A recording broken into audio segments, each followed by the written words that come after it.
지식재산가 세상 이야기를 전해드리는 방구석 유튜버 김기환 TV. 네, 안녕하세요. 김기환 TV의 김기환입니다. K 컨텐츠를 살리는 저작권 상식 특강. 이번 시간에 공정 이용, fair use, fair use라고도 보통 표현을 하는데, 이 공정 이용 이거는 뭐냐? 저작권이 있는 콘텐츠예요. 어떤 공익의 목적의 콘텐츠를 제작하는데 이거를 일부 가져다 무료로 쓸 수가 있습니다. 그러면은 돈도 안 들고 저작권 침해도 성립되지 않습니다. 이걸 이제 공정 이용이라고 하는데, 이거에 대해서 이 용어는 들어보신 분들이 굉장히 많지만은 잘못 알고 계신 분들이 많아서 좀 소개를 하려고 준비를 해봤고요.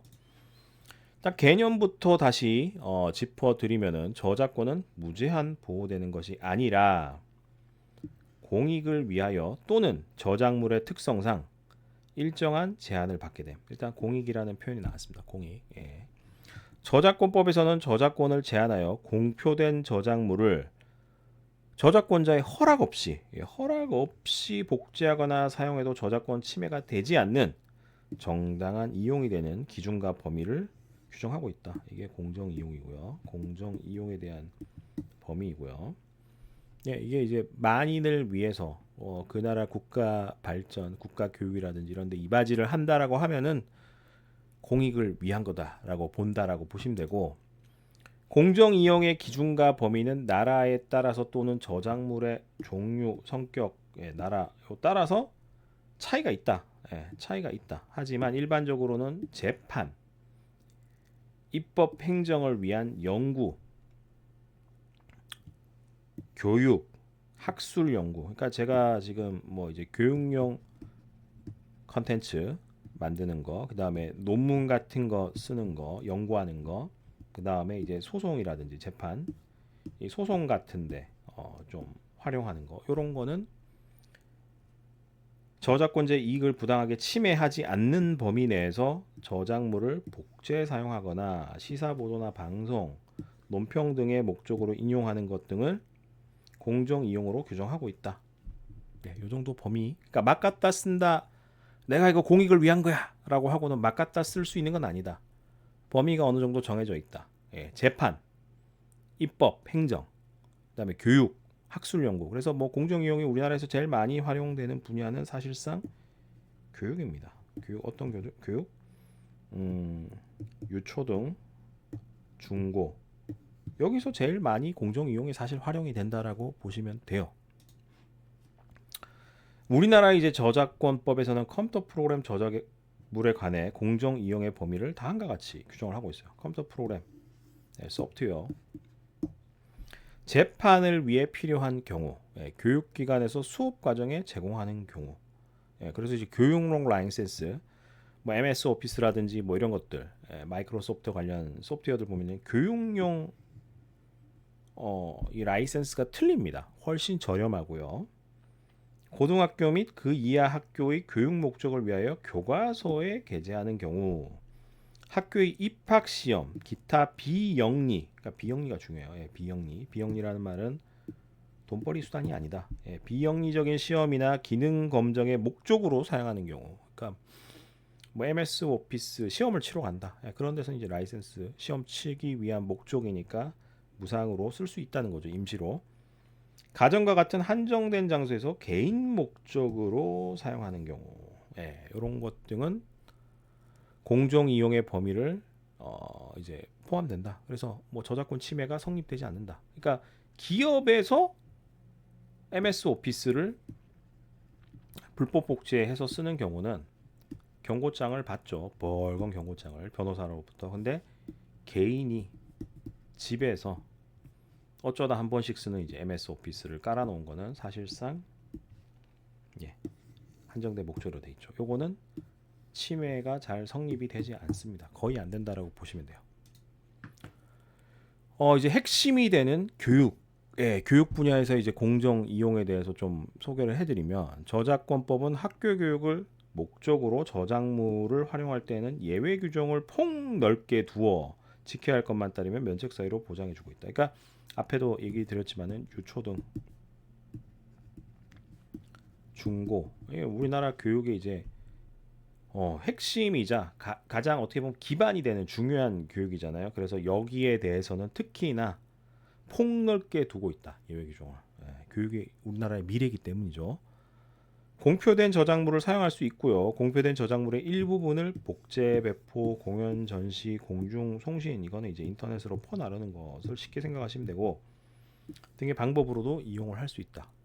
유초등, 중고, 교육, 이게 이제 1순위고, 대학 교육도 어느 정도는 포함이 된다라고 보시면 되고, 유튜브에서도 진짜 공익 목적의 교육이다라고 하는 경우도 해당이 될 수 있습니다. 근데 이제 이 교육에서의 공정 이용이 이러면 이제 오해를 하시는 게 뭐 전체 컨텐츠를 100%다 갖다 퍼 날라서 쓸 수 있냐? 그건 아니에요. 핵심은 공표된 저작물의 일부분만 써야 된다. 일부분만. 요게 핵심이고, 어문, 논문, 소설, 수필, 시, 뭐 글로 써져 있는 거는 1에서 10% 이내. 그러니까 맥스 많아도 최대한 어떤 시가 이만큼 있으면은 요 10% 내외. 그래서 이제 교과서 같은 데 보면은 요만큼 문단 나오고 점점점 뒤에 이만큼 막 글 나오고 요런 것들. 그래서 이렇게 표현되는 거예요. 그다음에 이제 음원 같은 경우도 5에서 20% 이내로 해서 최대 5분 이내. 최대 5분 이내. 어떤 분들은 이거 잘못 알고 있고, 음원은 3분 이내 혹은 뭐 누구는 이제 30초 이내로만 넣으면 저작권 안 걸린다더라. 아닙니다. 규정은 이거고요. 그다음 영상, 제일 어떻게 보면 많은 정보를 내포하고 있는 복합적인 컨텐츠인 영상 같은 경우도 5에서 20% 이내, 최대 15분. 그러니까 영화 같은 경우 보면은, 역사 영화 같은 거 보면은 여기 이제 정말 쓸만한 게 많잖아. 그 장면을 이제 몇몇 장면, 몇 분, 뭐 5분, 3분, 뭐 이렇게 보통 따와서 쓰지. 이거를 영화 한 편을 다 가지고 와서 역사 교육을 하는데 이걸 레퍼런스로 쓴다. 이거는 말이 안 되는 거예요. 그래서 범위가 있다.